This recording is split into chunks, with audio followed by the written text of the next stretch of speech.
Welcome to Women in Leadership. Our guest tonight is Josie Navula, the Media and Contents Officer for the Fijian Drua. Josie, thank you for agreeing to do this with us today. Let's talk a little bit about your journey from your previous jobs to where you are now at the Fijian Drua. Lusi. Before I joined the Drua, I used to be a sports journalist. Well, my sports journalism career began when I joined the Tevovo. I was with the Tevovo as a cadet reporter, covered local matches. That's where I started this love for rugby, covering rugby in a detailed form, meaning that's where I was taught to write match reports, and then from there I joined FBC. I joined as a news journalist, but when I was doing news, but you know, my love still, I think I still had the love to cover sports. I was always troubling the gang in the sports department, to cover what stories, there's something happening here, there's something happening here. But I was there to do news, and then the opportunity came up, so I applied to move over to the sports desk. That's when I started doing sports reporting for broadcast media, for TV and also for radio. From FBC, I joined Fiji TV as a sports journalist too. So yeah, I've been doing sports reporting for more than 10 years. I enjoyed it a lot. I have always had this passion for covering sports, any type of sport. But when it came to rugby, whether it be local competition or international competition, I've always been putting my hand up to cover it. And then this opportunity came along when I got a call from Shane asking if I had, I was willing to join the organization. I told him yes. But I was still working with another organization then. But I did apply, and I was selected to come and do my interview. I was shortlisted to come and do my interview. After that interview, I've been telling my colleague here, my close colleagues here, that after the interview, I went home, I was just praying that, man, please, God, give me this job.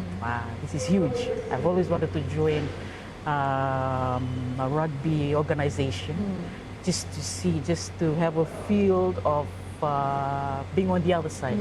Being on the other side. And when they called me in to just observe the media content day for the women, I was watching and I was like, oh man, this is it. I want to be here. And then straight after the media content day, I met Shane again outside Shane Hussein, and he was like, welcome aboard. You're part of the team. Oh my gosh, Lucy.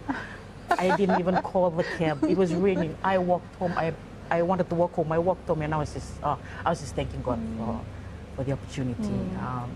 This is, for me, it's a milestone achievement.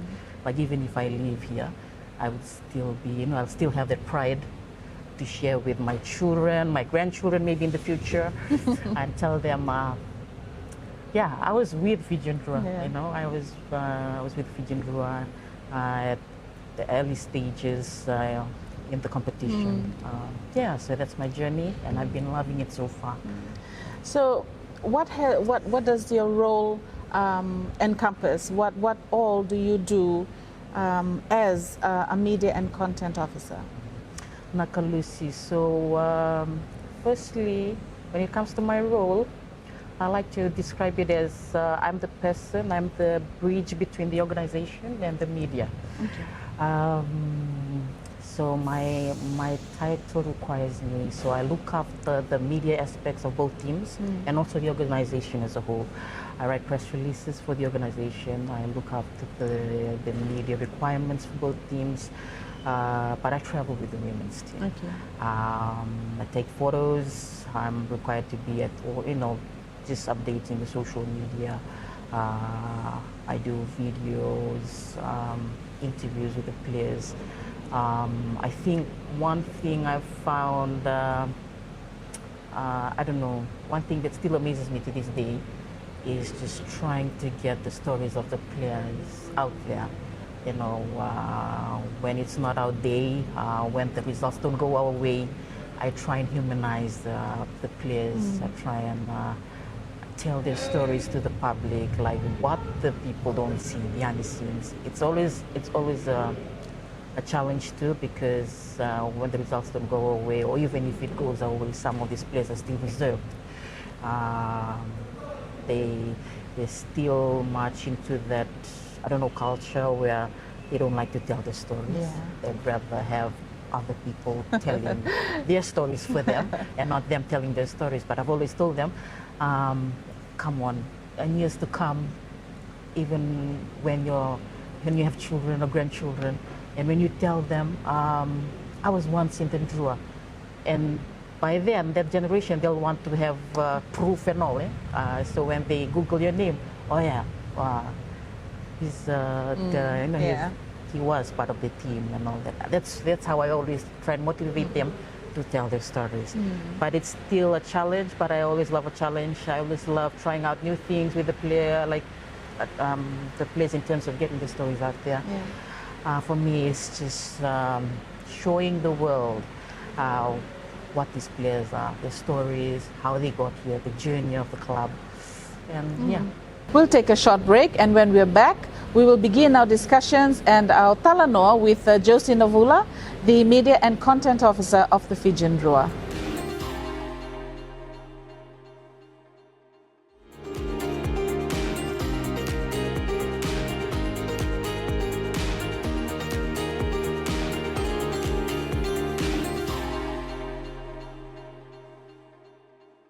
Welcome back to Women in Leadership. We continue our discussions with Josie Navula, the Media and Content Officer for the Fijian Drua. Josie, before we went to the break, you talked about, especially after losses, you know, your role in helping boost the morale of the players and especially the fans. You know, we all know how critical some of our Fiji fans are, quite merciless at times. But in your role, you talked about humanizing their stories in a bid to boost their own morale and those of the fans. Could you just expound a little bit on that? Naka Lusi. So yeah, after a loss, let me tell you a scenario, like what's work like after a loss. After a loss, Monday, it's usually us, all the staff just coming together and trying to attend the Lotto session on Monday with the players. So this is together, the players and the staff? The players and the staff. Okay. Usually it's just the players and the coaches, manager and operations staff. But lately, we've been talking amongst each other, the staff. Whenever there's a loss, after the loss, I remember after the loss, the second round, we just told each other, let's all attend the Lotto session on Monday. Let's start the day with the players. Show them our support. Show them we're still cheering them on. We still believe in them.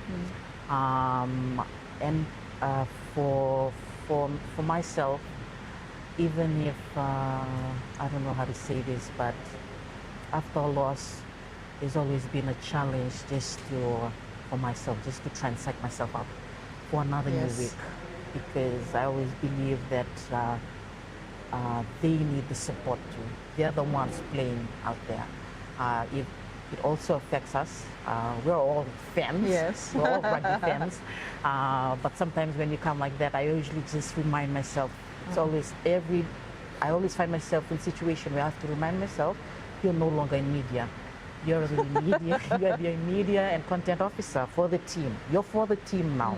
To take your head off and continue to support the team, even in losses. I remember when I usually write my match reports, and when I upload it, I keep forgetting that the staff in the office, they read it too. And they're like, oh my gosh, you're really ruthless with your headlines. And then I'm reminded again, I'm the media and content officer here. So yeah, Lucy, to answer your question, coming in on Monday, that's the first thing I do. That's the first thing how I psych myself up is just to attend the Lord with them, just to gauge where their energy is at, how are they feeling. When I sit in that room, even though I try and record snippets of what's happening, we don't put it out, but I just sit there. Most of the time I'm just looking around the room and just, trying to study their body language. They feel it more in this organization. Sometimes we are told that the players, they are ashamed to come in the office, just to come and say morning after a loss. And it really hits. Sometimes I usually just come and we walk into the gym and I really greet them. Morning, Yanra, pula, patak chico. It's, for me, it's my way. It's just not trying to cheer them up, but also trying to psych myself up. There's another new week, another new round coming up. We can do this. So I usually come and talk to them. I usually come and, I usually come and ask them, what happened? Or, hey, we have another new round coming up. Let's just count to. So I try and connect with them before I do my actual job. I try and connect with them, and then I usually start to gauge. And for me, as a media and content officer, I also don't want to overdo it. Yeah. Some of them usually, like, from Monday to Tuesday, they're still feeling it. And then probably from Wednesday, they are like focused on to the next round. This is what, from my observation. So I remember coming in that morning, Tuesday, Monday, Lotu, I didn't do any interview. I just wanted to gauge where their headspace at, their energy. Tuesday, I remember calling Rambito. Okay. I told him, I didn't even come to him to the gym, but I told him, Siki, are you willing to do an interview with me? Just to, just to build up to the next round. We'll take a short break now, and when we're back, we continue our discussions with Josie Navula, the Media and Content Officer for the Fijian Drua.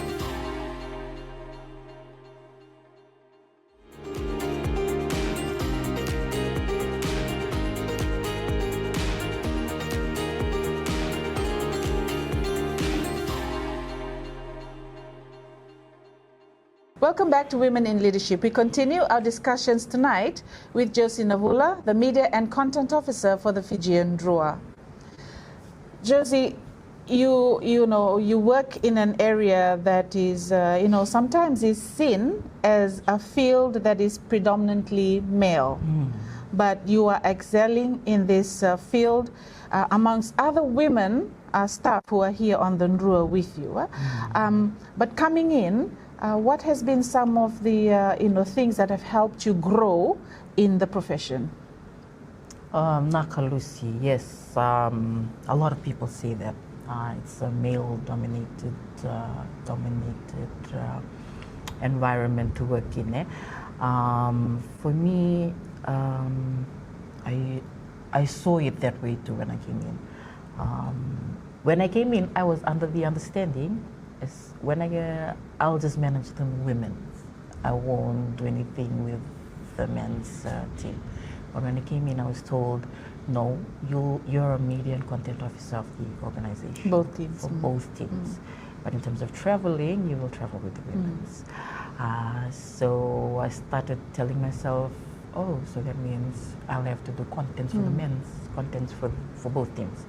For me, one thing that has helped me to grow in my profession was, yes, I understood rugby, but I told myself to understand it like a bit more in depth, to know what the players go through in terms of preparing themselves for game day, or what do they go through when there's a loss, or how do they feel about the criticism when they read it.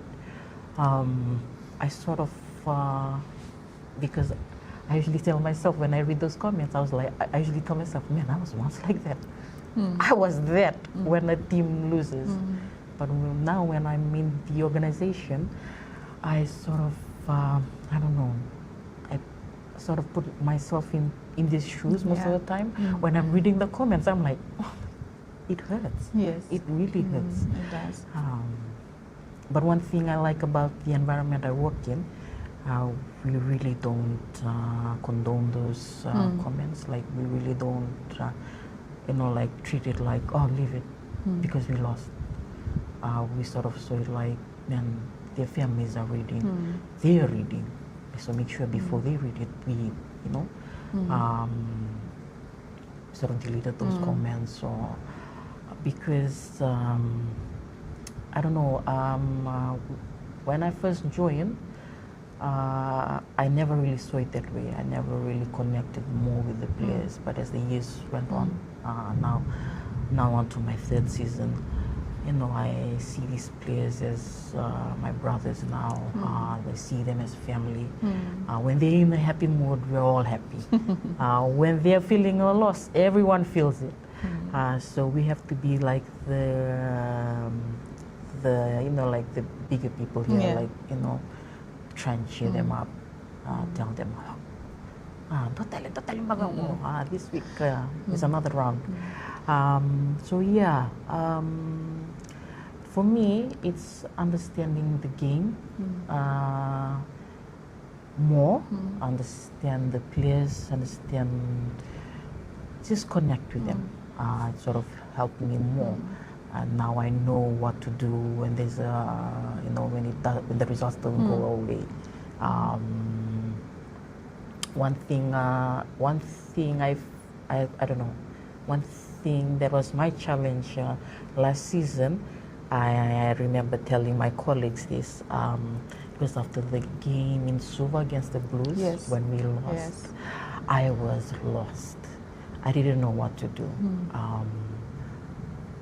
We were always reminded that content, it has to, even if we lose, we still have to capture. We still have to post contents. Think of our fans. Think of our channels. But I don't know. Somehow after that loss, I was just walking around the ground. Yeah, I remember. trying to look for things to capture. I think the players felt it, but some of the players were connecting with their families. So I took a bit of snippets of, but it wasn't enough for content, for a package. Then after that loss, I don't know. I usually trying to refresh or whatever. Trying to whenever I run out of ideas, I see other social media pages for other organizations, other sports organizations like NBA or stuff like that. When I see these clubs posting about loss, how they capture it, it really motivated me, and I told myself, even after loss, work goes on. I'll record everything I see. I've seen you as a sports journalist also. I mean, we're always there to see, we're there when they win, we're there when they lose. You sort of don't have any choice, but you still cover the game, and we feel the losses with you, and we feel the wins also with you, and with all of you here and the team. And I've seen how you all here have bonded as family, the female staff. And I really, as one who's part of the mainstream media and looking in, we really appreciate how you have all evolved in your own way. But for you, Josie, you're a mom. How do you, the time between work and family, how do you balance it? Oh, it's I like to control my. I don't like what I do sometimes. I take walk home. Yes. While my children are playing around. But I'm so thankful I have a very supportive husband. So whenever he knows when I'm busy, he'll take the children, he'll look after the children, and I know he's also has work to do. But yes, I say the support system. The support system I have, my sisters, my husband, they sort of understand the work that I do, the energy I put into work, and also I try and balance. Like whenever I enter the gates at home, I'm a mom. Okay. I'm not a media and content officer. I don't work for Drua even though I have the uniform on. So whenever I enter home, that's me playing with my kids, just trying to have time, spend time with them. And then I wait until they fall off to sleep. That's when I go and grab my laptop and do some other work. But yeah, I'm able to balance it because of the support system I have at home. I really appreciate that the support system I have at home and also here at work, they understand that I have kids. Sometimes Josie, are you done with this, Josie? When I'm not replying, they don't call. They know I'm with my kids. But sometimes when it's urgent, Josie, you really need this. I know you're with you, but I really appreciate the support system around me. It sort of helped me do my work better. My husband is not only that support system that looks after the kids when I'm busy with work. He's also the one that critiques my work. You should have done this from this angle. You should have shot it like this. You should have. So we sort of, how should I say, exchange ideas. And now that he's also in a content space that does content for a particular organization he works for, we always, he always come and tells me about, I have to shoot this, but I really don't know how to. And I tell him, no, you do this, you interview, you get the story. And then he's like, oh, you shot this? Oh, you should have done it like this. I'm not looking at him, okay. So yeah, it's a support system. I'm grateful for that. I like that, Josie.